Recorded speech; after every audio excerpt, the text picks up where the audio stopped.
नमस्कार, मैं हूं अशोक वर्मा। आप देख रहे हैं टीवी 20 न्यूज। टीवी 20 न्यूज पर देश और प्रदेश की तमाम खबरें देखने के लिए बने रहिए हमारे साथ। आजमगढ़ के कंदरापुर थाना क्षेत्र में देर शाम एक 8 वर्षीय मासूम के साथ दुष्कर्म के बाद हत्या कर दी गई है। जानकारी मिलने पर डीआईजी और एसपी मौके पर पहुंचकर पूरे मामले की छानबीन की। वही गांव के ही एक युवक को हिरासत में लेकर पूछताछ कर रही है। जानकारी के अनुसार कंदरापुर थाना क्षेत्र के आजमपुर गांव में 8 वर्षीय मासूम घर से कुछ दूरी पर लहूलुहान हालत में मिली। परिजनों ने उसे इलाज के लिए अस्पताल ले जा रहे थे कि रास्ते में उसकी मौत हो गई। स्थानीय लोगों ने इस घटना की सूचना पुलिस को दी है। मौके पर पहुंचे एसपी अनुराग आर्य ने बताया कि गाँव के युवक लक्ष्मण को हिरासत में लेकर पूछताछ की जा रही है। मामले में एसपी अनुराग आर्य ने क्या कुछ कहा, सुनिए।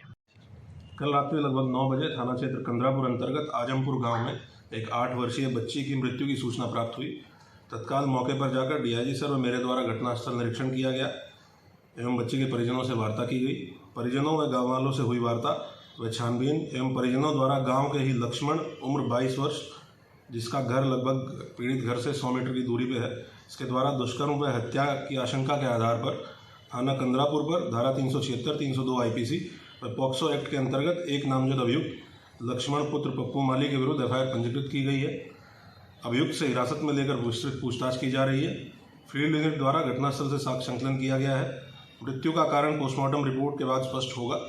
साइंटिफिक तरीके से त्वरित विवेचना सुनिश्चित करते हुए अभियुक्त को कठोर से कठोर सजा प्रभावी पैरवी कर सुनिश्चित की जाएगी। अरवला पुलिस ने चेकिंग के दौरान अवैध असलाह व कारतूस के साथ 3 को गिरफ्तार किया है। चेकिंग के दौरान बता दें कि पुलिस अधीक्षक अनुराग आर्य के निर्देश पर उप निरीक्षक सुरेंद्र और उनकी पुलिस बल ने चेकिंग कर रही थी और इसी दौरान केदारनाथ पुलिया के पास से लगभग 9 बजे सुबह 3 अभियुक्तों में, जिसमें शिवाकांत गौड़, जय सिंह और अभिषेक यादव, जो इसमें 2 लोग हैं वो आजमगढ़ के रहने वाले हैं और जो जय सिंह है वो अम्बेडकर नगर का है, जिसको गिरफ्तार करने में सफलता हासिल की है। उनके कब्जे से तमंचा कारतूस भी बरामद हुआ है। कप्तानगंज पुलिस ने किशोरी को अगवा कर दुष्कर्म करने वाले आरोपी को गिरफ्तार किया है। बता दें कि थाना कप्तानगंज क्षेत्र के अंतर्गत एक व्यक्ति द्वारा थाना स्थानीय पर शिकायत किया गया था कि मेरी पुत्री जो नाबालिग है, जिसको पवन राम पुत्र स्वर्गीय जगन्नाथ राम, ग्राम नकवा, कुतई कपूरा, थाना तरौलिया, जनपद आजमगढ़ ने बेला फुसला कर भगा लिया गया है। इस संबंध में मुकदमा पंजीकृत किया गया था और विवेचना जारी थी कि आज पुलिस अधीक्षक के निर्देश पर कप्तानगंज पुलिस ने इस अभियुक्त को गिरफ्तार करने में सफलता हासिल की है। खबर आपको आजमगढ़ से दिखा रहे हैं, जहां पर गांव में बजबजा रही नावदान की नाली में गंदगी को लेकर ग्रामीणों ने किया विरोध प्रदर्शन। आपको बता दें, बुढ़नपुर तहसील क्षेत्र के मांगितपुर गांव में बजबजा रही नावदान की नाली की गंदगी को लेकर मंगितपुर गांव के लोगों ने गांव में ही विरोध प्रदर्शन कर नाराजगी जताई है और गांव के लोगों का आरोप है कि हमारे गांव मंगितपुर में 2 साल से कभी भी कोई साफ सफाई नहीं की जाती है। जहां सरकार द्वारा जल संचय को लेकर काफी प्रयास किया जा रहा है कि पानी जरूरत भर लोग ही इस्तेमाल करें और ज्यादा पानी ना बहाएं, तो वहीं यहाँ के कुछ लोग अत्यधिक मात्रा में पानी गिराते हैं। पानी गिराने का कारण सिर्फ अवैध तरीके से विद्युत उपयोग कर समरसेबल चलाकर छोड़ दिए गए हैं, जिससे काफी मात्रा में पानी इकट्ठा होकर गंदगी को दावत देता है और पानी बहने का कोई रास्ता नहीं है। कुछ लोगों का कहना है कि कुछ ऐसे लोग हैं जो कि नाजायज तरीके से पानी गिराते हैं और गंदा पानी बजबजाते हुए नाली के ऊपर से बहने लगता है। मना करने पर नहीं मानते हैं और लोगों को इस रास्ते से आने जाने में काफ़ी परेशानियां होती है। वहीं काफ़ी शिकायतों के बाद भी गांव में कभी भी गंदी नाली की सफाई नहीं होती है, जिससे हम सब ग्रामीण परेशान हैं और हम लोगों को संचारी रोग को लेकर काफ़ी भय बना रहता है। और हम लोग इसकी शिकायत सीएम पोर्टल पर भी किए थे, लेकिन कि साफ सफाई नहीं की जाती है। लोगों का कहना है कि यदि समय से साफ सफाई नहीं करा दी गई तो हम लोग मुख्य विकास अधिकारी से इसकी शिकायत करेंगे। आइए सुनाते हैं कि मीडिया से बातचीत करते हुए स्थानीय लोगों ने क्या कुछ कहा। क्या नाम है? हमारा नाम श्री राम दुबे है, ग्राम मंगितपुर का निवासी हूँ और हमारे घर के बगल से नाली गई हुई है। उसमें 2 नालियाँ बनी, एक नाली तो उसमें पानी ही नहीं जाता है और एक नाली जो है उसमें सभी का पानी आता है, पूरे गांव का, और नाली बजा गई है, पूरा पानी भर गया उसमें। हम लोगों को आने जाने में दिक्कत होती है और सबके घर में पानी घुस जाता है और इस समस्या पूरे गांव की है। ये समस्या पूरे गांव की है और संचारी रोग का डर सता रहा है और इसको मतलब कभी देखने साफ का सफाई नहीं हुई है। कभी साफ सफाई नहीं होती है। इधर उधर खरपतवार भी हैं लगे, न कोई दवा छिड़की जाती पानी है। लोग काफ़ी मात्रा में बहाते हैं। पानी काफ़ी मात्रा में, पूरा नाली के ऊपर पानी बह रहा है, पूरा नाली जाम एकदम। सगड़ी तहसील अंतर्गत दीपावली त्यौहार को ध्यान में रखते हुए सीओ सगड़ी अनिल वर्मा ने अपने पुलिस अधिकारियों और जवानों के साथ आज फ्लैग मार्च निकाला। जीएनपुर कोतवाली से शुरू हुआ यह फ्लैग मार्च बाजार के अन्य अलग अलग स्थान और चौराहों से होते हुए गुजरा और आम जनता को इस दौरान जागरूक भी किया गया, जिससे कि वह इस दीपावली के त्यौहार को हर्षोल्लास रूप से मना सके और सुरक्षा का ध्यान भी रखा जाए। वही सीओ सगड़ी ने बताया कि दीपावली के अवसर पर बड़ी संख्या में लोग खरीदारी के लिए बाजारों में पहुंचते हैं। ऐसे में कई आपराधिक तत्व भी उन पर नजर रखते हैं। इन सभी घटनाओं पर अंकुश लगाने के उद्देश्य से और आमजन में विश्वास और अपराधियों में डर पैदा हो, उसी उद्देश्य से फ्लैग मार्च निकाला गया है, जहां पुलिस द्वारा आपराधिक तत्वों के आरोपियों पर भी नजर रखी जा रही है। अन्य आपराधिक घटनाओं को लेकर जनता को जागरूक करने के साथ ही उसको सुरक्षित रूप से अपना व्यापार करते हुए खरीदारी करें, इसकी भी अपील की गई है। इस मौके पर निरीक्षक महेंद्र कुमार, एसआई देवेंद्र कुमार सिंह, कांस्टेबल में जितेंद्र यादव और शैलेंद्र आदित्य पांडे मौजूद रहे। बर्ता पुलिस ने दहेज हत्या में वांछित एक अभियुक्त को गिरफ्तार किया है। बता दें कि पूरी घटना के इतिहास के बारे में हम आपको बता दें कि 24 सितंबर को धर्मेंद्र पुत्र स्वर्गीय मोहित सकिंग मैया मखदूमपुर थाना निजामाबाद आजमगढ़ की लिखित सूचना के आधार पर खुद की बहन को ससुराल वाले विपक्षियों प्रकाश पुत्र रामबली पति आदि 3 नफर निवासी गुण ग्राम सोहौली थाना बर्ता जनपद आजमगढ़ द्वारा दहेज के लिए प्रताड़ित किया गया था। इस मामले में घरेलू हिंसा कर मार दिया गया था। इस संबंध में मुकदमा पंजीकृत किया गया था और आज पुलिस ने इसमें से शामिल एक अभियुक्त को गिरफ्तार किया है। डायरी लोकतंत्र की जनता तेरी एक कहानी अपने हाथों से है लिखते अपने भाग्यों में आंखों का पानी। ऐसा लिखना उस वक्त इसलिए आवश्यक हो जाता है जब जनता जनार्दन अपनी व अपनी आने वाली पीढ़ी के भाग्य के नव निर्माण के लिए अपने अमूल्य अधिकार का प्रयोग कर नीति के मंदिर में अपना प्रतिनिधित्व भेजता है। और जब वही प्रतिनिधि जनता का अमूल्य अधिकार पाकर सिर्फ अपने भाग्य के बारे में सोचने लगे तो इसे क्या कहेंगे। आजमगढ़ सदर लोकसभा क्षेत्र से भाजपा सांसद दिनेश लाल यादव निरहुआ ने से भी यही मंजर देखने को मिल रहा है। निरहुआ ने बहुत पहले एक गीत गाया था, श्रीमान आपका वोट यदि पाएंगे केहू जवन किया नहीं करके दिखाएंगे। अब सवाल यह खड़ा होता है कि सांसद के उस गीत को जनता किस रूप में ले। उनके संसदीय क्षेत्र का देवारा घाघरा नदी में आई बाढ़ के कारण देवारा के लगभग 125 गांवों को अपनी चपेट में ले ले अंतवासियों के खरीब की सारी फसलों को तो नष्ट किया है, साथ में घर में रखे अनाज को भी नहीं छोड़ा और मवेशियों सहित विस्थापित होने को मजबूर कर दिया। देवारा में आई बाढ़ ने इतनी ही नहीं किया, किसानों के आने वाली रबी की फसल पर भी प्रभाव डाल दिया है। परंतु सांसद बाढ़ प्रभावित क्षेत्र से मात्र 5 से 7 किलोमीटर की दूरी पर गोवर्धनपुर गांव में शूटिंग में मस्त हैं और भाजपा के नेताओं व पदाधिकारियों से मिलने में समय बिताकर जिले मुख्यालय चले जाते हैं। बाढ़ के शुरुआती दिनों में देवारा वासियों की समस्या को लेकर मीडिया ने जब आवाज उठाई तब जाकर एक दिन सांसद महोदय बाढ़ प्रभावित क्षेत्रों का दौरा किया, लेकिन बाढ़ प्रभावित आधे क्षेत्र से कम क्षेत्र का ही दौरा कर भाजपा के जिले के आला अधिकारियों से पदाधिकारियों से मिलकर वापस हो लिए। जनप्रतिनिधियों की इस रवैये से प्रश्न चिन्ह लग जाता है कि जनता जनार्दन किसे चुनते समय किस मानक पर विश्वास जताए। यह सवाल लोकतंत्र को हमेशा कटघरे में खड़ा करता रहेगा। आजमगढ़ के प्रांगण में 7वां आयुर्वेद दिवस 23 अक्टूबर 2022 के उपलक्ष्य में हर दिन हर घर आयुर्वेद के अंतर्गत आयुर्वेदिक के प्रचार प्रसार एवं जन जन तक पहुंचाने के उद्देश्य से मेरे दैनिक जीवन में आयुर्वेद की उपयोगिता विषय पर मंडलीय स्तरीय भाषण प्रतियोगिता संपन्न कराई गई।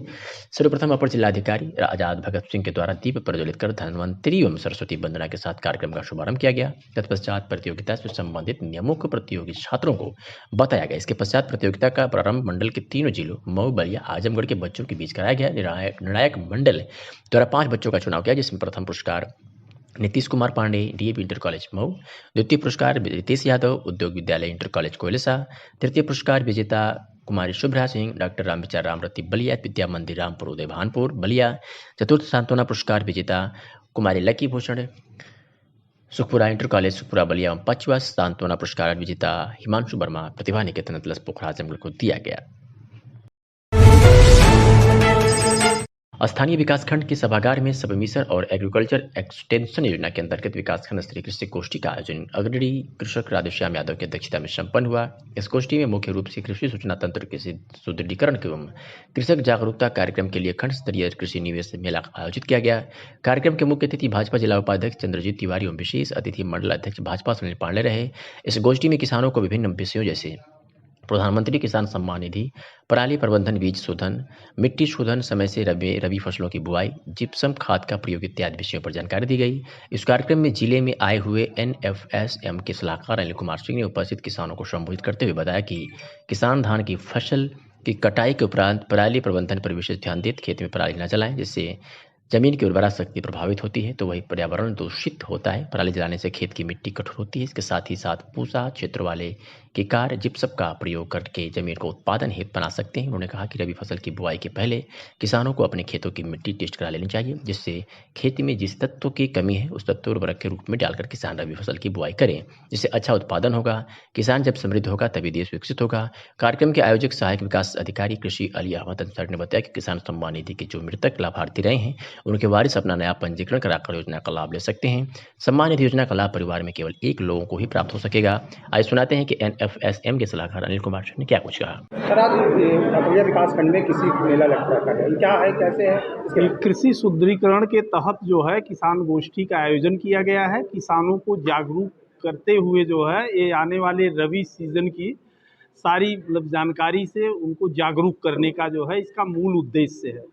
और जो भी हमारे विभाग की प्रदत्त अनुबंध सुविधाएं हैं वह किसानों को समयबद्ध ढंग से जो है प्रदान करने के लिए, तो इसे जी ये सभी क्षेत्र में लग रहा है? जी, सभी हमारे 2200 विकास खंड में जो है इस तरह के कार्यक्रम आयोजित हैं और चल रहे हैं। किसान को क्या दिशा निर्देश दिए जा रहे हैं, कुछ फसलों के बारे में बताया जा रहा है? जी जी जी, सभी समसामयिक जो जानकारियां हैं वो किसानों को जो है इस गोष्ठी के माध्यम से जो है प्रदान की जा रही है। जैनपुर नगर पंचायत में श्री सार्वजनिक दुर्गा पूजा समिति उत्तरी चौक जैनपुर द्वारा भंडारे का आयोजन किया गया, जिसमें आसपास और नगर के लोगों ने बढ़ चढ़कर हिस्सा लिया। दशहरे की मूर्ति विसर्जन के बाद भंडारे का आयोजन प्रतिवर्ष किया जाता है, जिसके बाद आज भी भंडारे का आयोजन किया गया है। जैनपुर नगर पंचायत से चेयरमैन पद के लिए तैयारी कर रहे समाज सेवी सतीश सोनकर ने 9 कन्याओं को भोजन भी कराया और कहा कि जैनपुर में यह परंपरा रही है कि मूर्ति विसर्जन के बाद भंडारे का आयोजन किया जाता रहा है। उसी के क्रम में लगातार भंडारे का आयोजन भी चल रहा है, जिसमें नगर सहित आसपास के लोग भंडारे का आयोजन में हिस्सा लेते हैं। माँ सबकी मनोकामनाएं पूरी करती हैं। इस मौके पर अध्यक्ष शिव गोपाल जायसवाल, विजय जायसवाल, शिवशंकर मदेशिया, चंदन मदेशिया, केस चौरसिया सहित तमाम लोग मौजूद रहे। जैनपुर नगर पंचायत का प्रत्याशी। अच्छा, यहाँ पे किस तरह का भंडारे का आज आयोजन किया गया? ये 20 साल से लेकर ये 40-50 साल से इसी तरह भंडारे का आयोजन चलता है। माता जी का कृपा के चलते जो है कि विसर्जन के बाद इसी तरह भंडारा जो है आयोजन किया जाता है। और मैं इसी तरह मनाता हूँ कि माता जानी सबको प्रसन्न करके रखें कि हर साल की बात ही इस साल भी हर साल इसी तरह भंडारे का आयोजन होता रहे। आपका परिचय? आलोक चौरसिया, नगर पंचायत जैनपुर। अच्छा, यहाँ पे किस तरह का भंडारे का आज आयोजन किया गया? ये सार्वजनिक दुर्गा पूजा समिति है। आज 50-60 वर्षों से आज हमारे बड़े भाई साहब के सानिध्य में यहाँ पर भंडारे का आयोजन किया गया है और यह लगातार चलता रहता है। और इसी में तमाम लोग श्रद्धालु बनकर सम्मिलित होते हैं, जैसे हमारे सतीश भाई भी सम्मिलित हैं, हम भी सम्मिलित हैं, बड़े भैया हैं, यहाँ पर हमारे सुधीर भैया हैं, मुन्ना भाई हैं, सारे लोग उपस्थित रहते हैं। इनकी उपस्थिति में माता के जयकारे के साथ विशाल भंडारे का आयोजन किया जाता है। आजमगढ़ में श्रद्धा मशीनरी स्टोर रोडवेज पर मयूरी ई रिक्शा का भव्य उद्घाटन श्री पोविंद्र जायसवाल, चंदन जायसवाल के द्वारा फीता काटकर व चंदन लगाकर पूजन पाठ कर किया गया। इस अवसर पर ब्लू नाइट और क्रिस्टियन जाटों के कलाकारों ने एक से बढ़कर एक गीत गाकर समय बांध दिया। कार्यक्रम में हजारों की संख्या में लोग मयूरी ई रिक्शा को दिख रहे थे। प्रबंधक ने बताया कि मयूरी ई रिक्शा मजबूत और क्वालिटी में भी अच्छी गाड़ी है, इससे बेरोजगार लोगों के लिए रोजगार देने का अवसर प्राप्त होगा, ऐसा प्रतिष्ठान के मालिक ने बताया। गायक कलाकार राजेश रंजन ने भी सभी आयु अतिथियों का हार्दिक स्वागत वंदन अभिनंदन किया, सभी को अंग वस्त्र माला फूल देकर सम्मानित किया। क्या नाम है भैया? हमारा नाम चंदन जायसवाल है। फर्म का नाम है श्रद्धा मशीनरी स्टोर्स और ये प्रस्थान रोडवेज के बगल में बी मार्ट के सामने है। और आज मयूरी रिक्शा का भव्य उद्घाटन का समारोह है, जो कि ऊपर वाले के आशीर्वाद से ये संपन्न हुआ है। और तमाम ई रिक्शा के शोरूम है, आपकी क्या कस्टमर सुविधा दिया जाएगा? देखिए, मार्केट में जो भी ई रिक्शा है और हमारा जो ई रिक्शा है मयूरी, सभी से बहुत ही टिकाऊ और मजबूत है।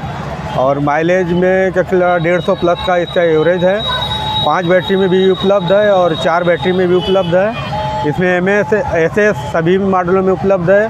और प्लस लोडर जैसे कि लोग ठेला वगैरह चलाते हैं तो उसके विकल्प में एक चक्र डाला गाड़ी भी आया हुआ है, जो कि उसके बेच के आदमी इसको भी ले सकता है। उसमें सुविधा दिया गया है चक्र फर्म के तरफ से कि किसी के पास अगर कोई ख़रीदना चाहता है तो व्यक्ति को फाइनेंस सुविधा भी उपलब्ध है श्रद्धा मछली स्टोर की तरफ से। कस्टमरों को क्या सुविधा दिया है? कंपनी कस्टमरों की सुविधा ये दे रही है कि अगर कस्टमर के पास 30,000 भी है, 40,000 भी है, 50,000 भी है तो डाउन पेमेंट दे के माल उपलब्ध कर सकते हैं। और एक विशेष ऑफ़र इस समय चल रहा है जो कि लकी ड्रा कराया जा रहा है 25 दिसंबर को, जो 3 ड्रा होगा। फर्स्ट इनाम, सेकेंड इनाम, थर्ड इनाम। पहला इनाम ये LCD दिया जा रहा है, सेकेंड इनाम स्मार्टफोन और थर्ड इनाम कुछ इस टाइप का मिक्सर ग्राइंडर वगैरह रहेगा। संदेश देना चाहेंगे? संदेश जनता को यही देना चाहते हैं कि भाई फर्स्ट टाइम हमने ये चीज़ लॉन्च किया है और हमारे भी फर्म पे आएँ, लोग देखें कि क्वालिटी देखें। अगर क्वालिटी अच्छी है तो हमसे आप जुड़ें, जो भी हमारे तरफ से सुविधा होगा कस्टमरों के लिए हम मुहैया कराएंगे। EPS 95 राष्ट्रीय संघर्ष समिति के बैनर तले परिवहन निगम के सेवानिवृत्त कर्मचारियों ने ACP की स्वीकृति करने और उसका बकाया भुगतान करने को लेकर धरना दिया। वही कर्मचारियों ने चेतावनी दिया कि 1 माह के अंदर कर उनका ACP स्वीकृत नहीं हुआ तो कर्मचारी क्षेत्रीय प्रबंधन के कार्यालय पर अर्धनग्न होकर प्रदर्शन करेंगे। आजमगढ़ रोडवेज बस स्टेशन पर वर्ष 2010 से आज तक सेवानिवृत्त कर्मचारियों ने सुबह 11 बजे से ACP स्वीकृति करने व बकाया भुगतान की मांगों को लेकर धरना प्रदर्शन किया। इस दौरान रोडवेज कर्मचारियों ने बताया कि वर्ष 2010 से अब तक रोडवेज आजमगढ़ क्षेत्र से सेवानिवृत्त हुए उत्तर प्रदेश शासन एवं परिवहन निगम मुख्यालय द्वारा रोडवेज कर्मचारियों को ACP की सुविधा अनुमान्य है, लेकिन स्थानीय क्षेत्रीय निगम प्रबंधन द्वारा पेशा 2 अथवा एकरूपता नहीं बरती जा रही है। सेवानिवृत्त कर्मचारियों ने बताया कि आजमगढ़ क्षेत्र में रोडवेज में विगत 2 वर्षों से अनेकों बार क्षेत्रीय प्रबंधक स्तर से वार्ता हुई, आश्वासन भी मिला, लेकिन आज तक ACP का भुगतान नहीं किया गया। राष्ट्रीय संघर्ष समिति आजमगढ़ मंडल का मंडल अध्यक्ष हूँ। आज किस मांग को लेकर आप लोग प्रदर्शन कर रहे हैं? हम लोग उत्तर प्रदेश परिवहन निगम आजमगढ़ क्षेत्र से सेवानिवृत्त साथी हैं जो 2010 के बाद से अब तक रिटायर्ड हुए हैं। देश के वरिष्ठ नागरिक भी हैं, सबकी उम्र 60 से 70-80 है।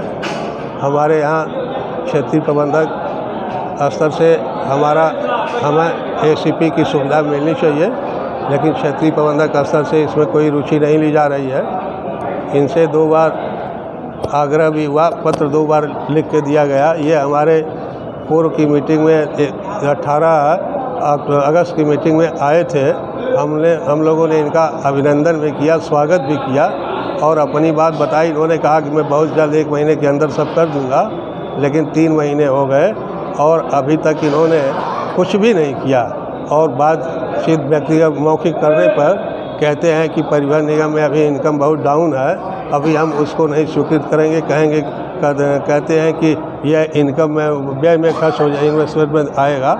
अब ये बताइए कि हम 10 साल से रिटायर्ड हैं, 5 साल से रिटायर्ड हैं, 4 साल से रिटायर्ड हैं, 2 साल से रिटायर्ड हैं। हमारा पावना मिलना चाहिए। प्रबंध निदेशक महोदय का यह स्पष्ट आदेश है कि सेवानिवृत्त जितने भी कार्मिक हैं उनके पावनों को बनाकर भुगतान कर दिया जाए, और किया भी गया है, लेकिन हम लोगों का ये भुगतान नहीं कर रहे हैं। ऐसे हमारे करीब रीजन में आजमगढ़, बलिया, यह मऊ, यह सब मिला के करीब 150 कर्मचारी होंगे जिनकी ACP बाकी होगी, और उसमें क्षेत्रीय प्रबंधक जो हड़बड़ाई कर रहे हैं और जो पैसा दे रहे हैं उनको तो ये स्वीकृत कर दे रहे हैं, और जो पैसा नहीं दे रहे हैं उनकी एक भी नहीं सुन रहे। सारे एप्लीकेशन वगैरह सब उसी तरह से डंप पड़ा हुआ है, और ये इनके द्वारा स्वीकृत ACP में समानता भी नहीं है, एकरूपता भी नहीं है। पैसा पाने पर तमाम दंड वालों को इन्होंने स्वीकृत कर दिया, और पैसा न पाने पर जो स्वच्छ अभिलेख वाले हैं उनको भी इन्होंने नहीं दिया। और प्रबंध निदेशक का यह स्पष्ट आदेश है कि ACP डेट ऑफ अपॉइंटमेंट से गणना की जाएगी। ACP के लिए डेट ऑफ अपॉइंटमेंट से सर्विस की गणना की जाएगी, और ये जो है बीच में 10 साल, 15 साल, 20 साल की सर्विस मतलब इग्नोर कर दे रहे हैं, और नाम मात्र को या कोई पहली ACP लगा रहे हैं, कोई दूसरी ACP लगा रहे हैं, लेकिन कोई फाइनल नहीं कर रहा है। क्या चाह रहे हैं? हम चाह रहे हैं कि सेवानिवृत्त कर्मचारियों की ACP तत्काल 15 दिन के अंदर लगा दी जाए। नहीं लगेगा फिर क्या करेंगे? नहीं लगेगा तो हम अगले 18 तारीख को अर्धनग्न प्रदर्शन करेंगे यहीं, और उसकी नोटिस देंगे। केदारनाथ से बड़ी खबर आ रही है, जहां एक हेलीकॉप्टर क्रैश हो गया जिसमें 6 लोगों की मौत की खबर है। केदारनाथ में हेलीकॉप्टर हादसे की शिकार में 6 लोगों की मौत होने की खबर आ रही है। केदारनाथ में एक हेलीकॉप्टर क्रैश हुआ है। केदारनाथ से 2 किलोमीटर दूर गढ़ी चट्टी में हादसा हुआ है। निजी कंपनी का हेलीकॉप्टर बताया जा रहा है जिसमें 6 लोगों की मौत की खबर है। आर्यन कंपनी का यह हेलीकॉप्टर बताया जा रहा है। केदारनाथ से लौटते समय हेलीकॉप्टर हादसे का शिकार हो गया। ये खबर वाराणसी से है, जहां सुनार नरडू सेना ने ब्लड डोनेट कर समाज की बेटी को जीवन दान देने का प्रयास किया है, जिसका नाम है निरुपमा सोनी, जिसकी उम्र 22 वर्ष है। भाई आनंद प्रेमी सोनी प्रतापगढ़ निवासी जो स्वरूप रानी हॉस्पिटल प्रयागराज में एडमिट थी, कहीं से इनको सुनार नरडू सेना के संस्थापक धर्मेंद्र कुमार उर्फ बबलू वर्मा का मोबाइल नंबर प्राप्त हुआ और इनकी बहन हॉस्पिटल में एडमिट थी।